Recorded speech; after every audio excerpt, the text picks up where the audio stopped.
صدای وحید مرادی، کاری از مهدی عبدی.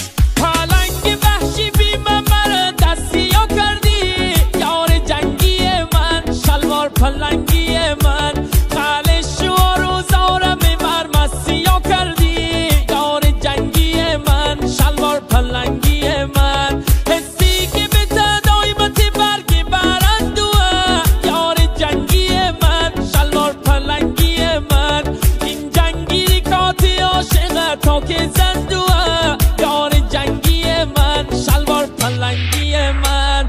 همه منطقه جنگ فقط تیر و تفنگه، رگبار فشنگه، هر خمت تاریکا داره مثل پلنگه، آماده جنگه، آماده جنگه.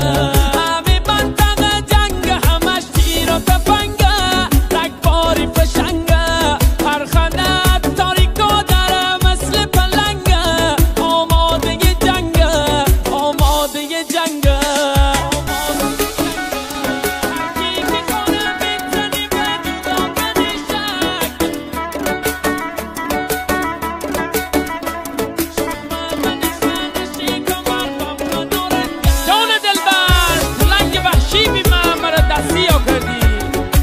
خالش و روزارم ببر مسیح کردی، یادش بخیر.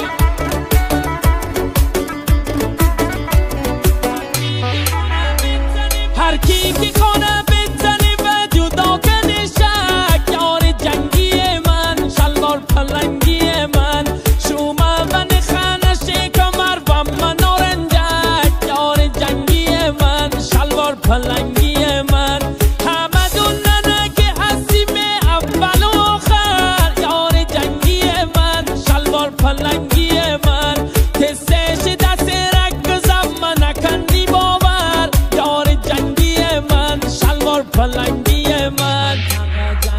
همه منطقه جنگ همش تیر و تفنگه، رگبار فشنگه، هر خنت تاریکا داره مثل پلنگه، آماده جنگه، آماده جنگه.